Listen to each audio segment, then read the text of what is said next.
Hello, welcome back to, I think we're up to part 6 now. So I left off with the instep. So last time we went around the heel, we picked up all those extra stitches, and then I set it up so that you were working in the round once again, and you were doing the opposite side decreases in order to form your instep. And then to continue on and to knit the foot of your sock as long as you wanted it to be. So I don't know, I can't tell if you can see this on the video or not, but my row of decreases is right here, and it made this little line, this angle. If you look here where I have a slightly darker color, you can see that instead of it just going straight like this one does, this one comes up and it turns a bit of a corner, and this is where my decreases are. You can see, hopefully, the row of stitches. I can't tell on my camera. And matching on the opposite side. And then we knit the foot as long as we wanted it to be. And I mentioned that the toe adds approximately 1.5 inches to your total length. So I am going to reattach my second color and hold my toe with the yarn held double. But if you're going to, as the same way I did with the heel, if you want to work with just a single color, totally fine. If you want to reinforce your toe and make it a bit thicker and hopefully stronger, then now would be when you want to reattach your second color. So we've just been knitting in the round all this time. Now for the toes, we're going to be doing decreases similar to the instep. So before you dive in, you have the bottom of your sock, the sole of your foot. If you feel that you are likely to get lost as you're turning your work around, and it's easy to do if you're not paying attention, because we're going to be doing decreases for the toe just as we did for the instep, with the knit two together to make stitches that lean toward the middle of the foot, top and bottom, and the slip slip knit that's going to create the right leaning stitch also to point towards the middle of the foot, either top or bottom. So before you dive in to your toe, if you need to place stitch markers or something that's going to remind you where your decreases are going, now would be the time to do that. So again, I'm doing my toes double, so I will be holding 2 strands of yarn together, so it's going to look like more stitches than I have right now.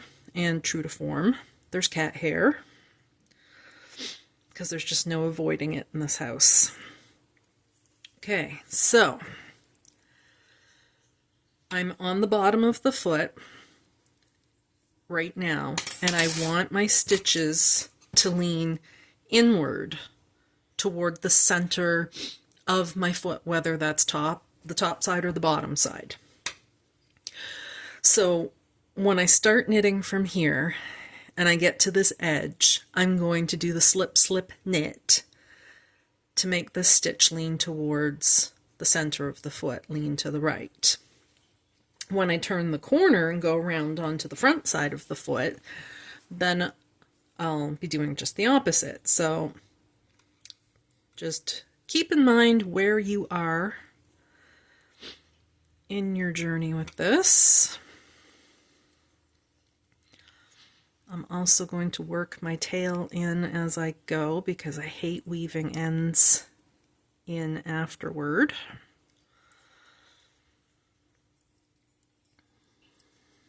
So if you're not working double, just ignore that tail, please, to avoid confusion. And again, hopefully I'm on target because I can either see the screen or I can see my hands, but I can't see both at the same time. So I'm getting down to my last 3 stitches before I'm going to turn the corner onto the other side of the foot. So with my last 3 stitches, I'm going to slip, slip, slippery, and knit those 2 together so it's making a stitch that leans toward the center of my foot. I'm going to knit that last one. I'm going to turn the corner, and then I'm actually on the top side of the sock because I started in the middle of the foot. You can start at an edge if that makes you more comfortable. I'm getting tangled. Now I'm on the top side of the foot, and I want my stitches to lean towards the middle. So I want this one to lean towards the left. So I'm going to knit that first stitch, and then I'm going to knit the next 2 together. And once I get a stitch or 2 past, you can see that stitch is leaning this way towards the center of the foot. So we're going to continue our way around.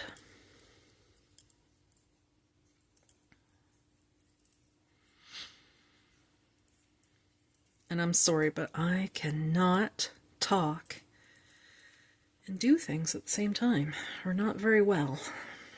It's when I make a lot of mistakes.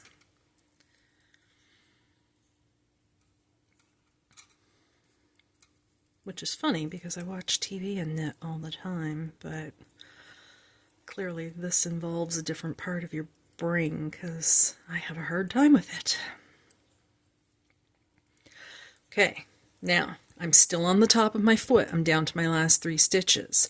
I want that stitch to lean towards the center of the foot. This is why stitch markers can come in real handy. This one I want the stitch to lean towards the right, so I'm going to slip, slip, and then knit those 2 together. Knit my last stitch and turn. Now I'm back on the bottom of my foot, and I want my stitch to lean towards the center of the foot, so that means I'm going to knit these 2 together so that the stitch leans right to left, towards the left. Now I did start my round in the middle of my foot because I counted that as the beginning of the round when I was working on the heel. Or on the instep, I should say. So there, I've gone all the way around once. Just like with the instep, you're going to do 1 round where you're going to do your decreases at the edges here, and then your second row, you're just going to straight knit. So on your odd number rows, do your decreases. On your even number rows, just knit. You're going to continue in this manner until you have, gosh, I don't remember off the top of my head, maybe 6 stitches on each needle, maximum. Some people like to leave the end of the toe a little bit wider, some like it a little bit narrower.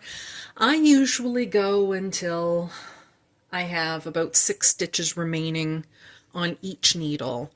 I find that gets me pretty close to my 1.5 inches. That's when you're going to want to measure the total length of your sock, like from the back of the heel to the tip of the toe. That's where you're going to want to measure. So if you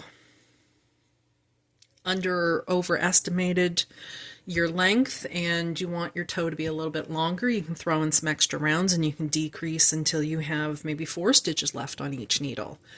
If you find they're coming out a little bit too long, you could either do you could switch to doing a decrease every single round, or you can just end early with a larger number of stitches, but keep in mind that's going to make the end of your toe look much more square. The end of your toe, the end of your sock will be much wider. So instead of going, inward like this, it may be more like that. Anyway, continue this way. So do 1 round with decreases, your next round with knit stitches, and keep alternating between the two until you get down to either a length that you like or until you have approximately 6 stitches on each needle. And then we will come back for grafting your toe closed. It's called a Kitchener stitch. It isn't hard, you just have to pay a little bit of attention to what you're doing. We'll worry about that on the next step. Bye for now.